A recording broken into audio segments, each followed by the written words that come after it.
Hey guys, I'm John Setzler. Welcome back to Atlanta Grill Company. It's the first part of November, so I'm going to get a turkey video going so we can have a wonderful Thanksgiving turkey. And we're going to feature the Atlanta Grill Company brine thyme turkey brine and the limited turkey seasoning on this bird.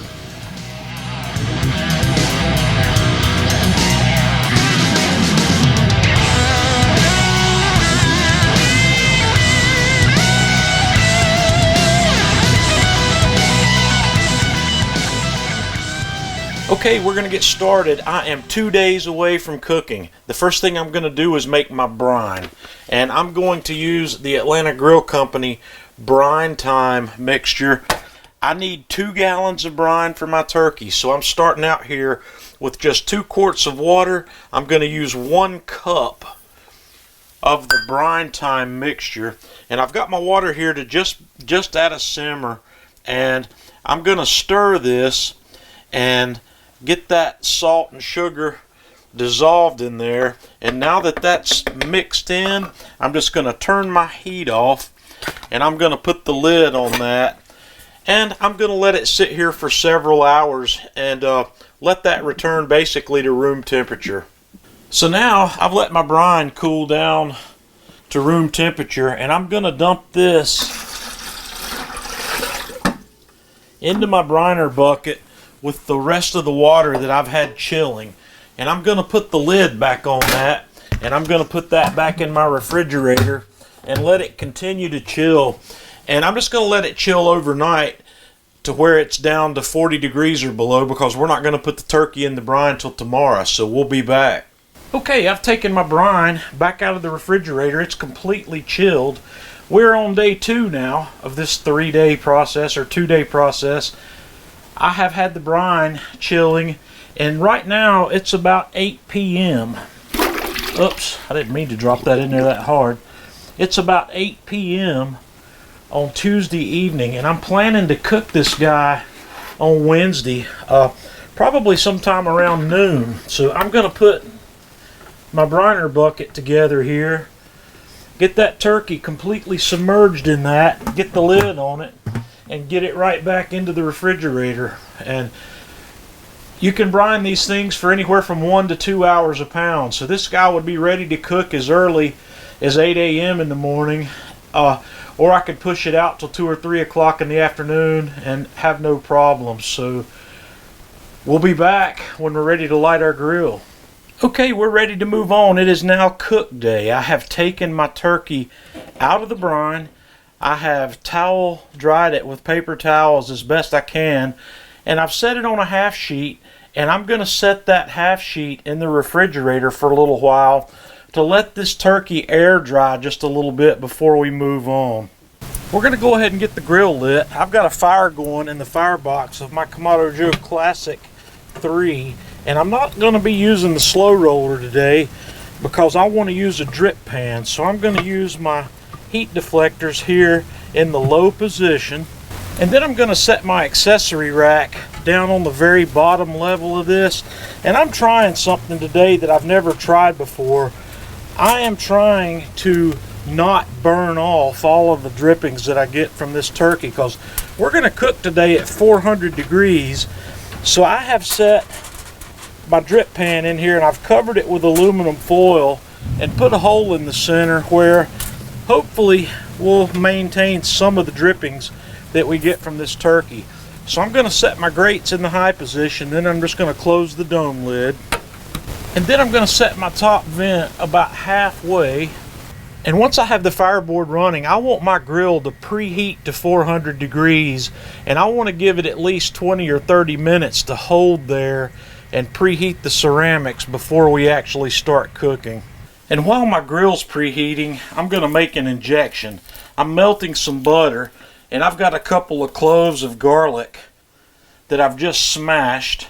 I've got some sprigs of fresh thyme and some sprigs of fresh sage that we're just going to put in there and let that butter melt.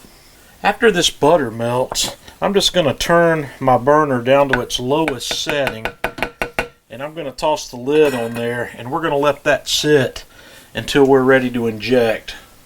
Okay, I've taken my turkey back out of the refrigerator. I took my spider and dipped out the solids from my injection, and I'm just going to take my injector and inject all of this meat at about 1-inch intervals until I've got all of that butter injection in this bird.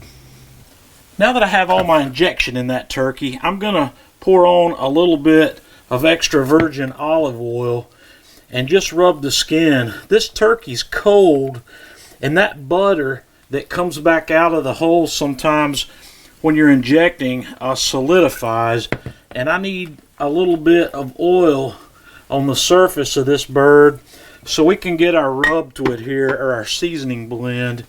And today I'm going to be seasoning this with the Atlanta Grill Company limited turkey blend, and I'm just going to get a real nice coat of that all over the outside of this turkey. And now that I have that on there, I'm going to let that sit for just a few minutes while our grill finish is coming up to temperature, and then we're ready to go. Okay, my grill is ready, and we're going to set this turkey up here and have it ready to go. And I'm just going to put that right over my drip tray.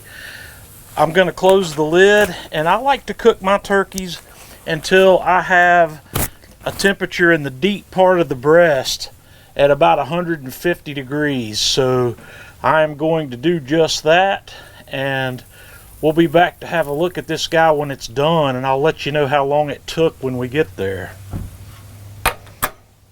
And we're about an hour and 50 minutes into this cook, and this guy's ready. It's temperature probing everywhere that I want it to be. I'm at just a little over 150 degrees in the deep part of the breast, which is where I like to be. So I'm going to take this guy off the grill. I'm going to put it in a baking pan. I'm going to cover it up tightly with foil, and I'm going to keep it warm, and we're going to let it rest for a little while. Now that I've got that turkey off and got it resting, the next thing I want to do here is have a look and see what kind of pan drippings I might have collected, if any. And what I've done here is, right before I started, I put in a little bit of chicken stock. So let me lift this guy out and let's have a look at what's in there.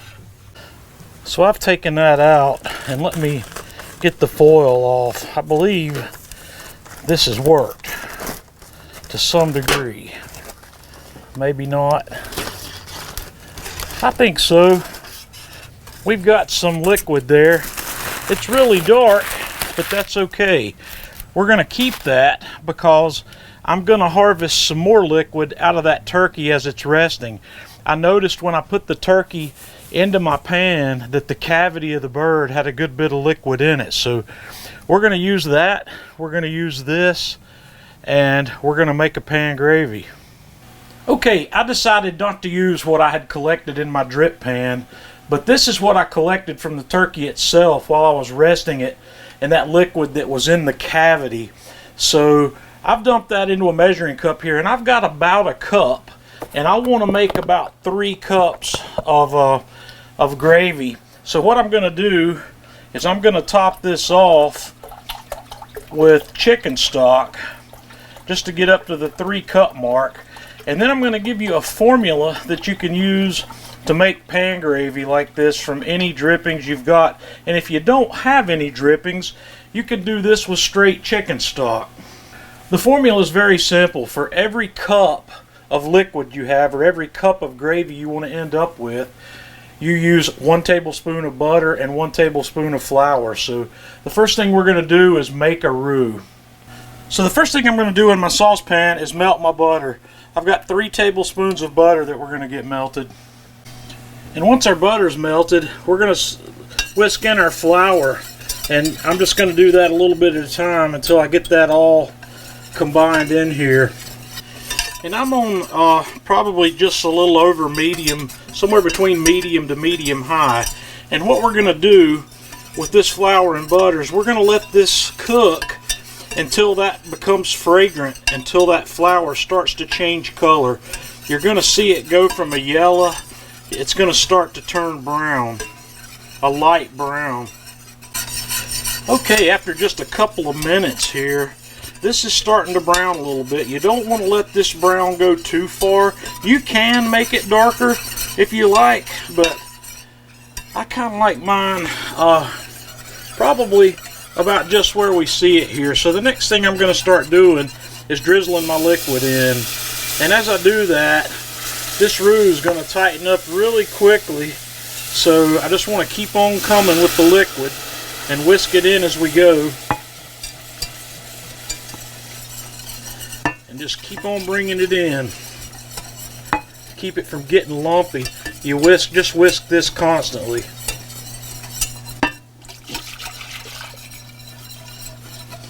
And once we have all that liquid in, we'll bring it up to a simmer.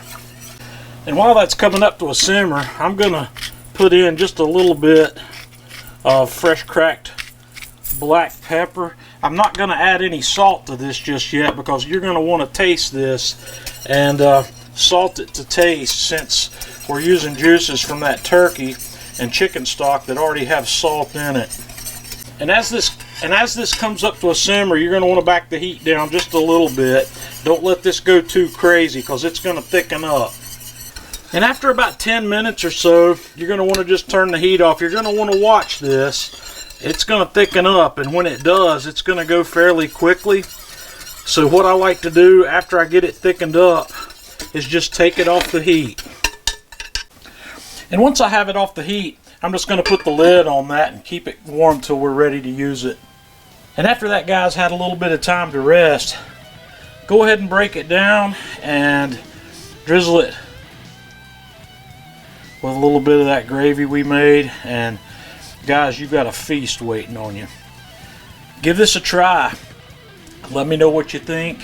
Have a look at my video description because I'm going to give you some extra information about the gravy. There's a lot of different directions you can go with this and a lot of things you can do with it. So give it a try, and I hope you guys enjoy this one at Thanksgiving this year. Until next time, this is John Setzler with Atlanta Grill Company.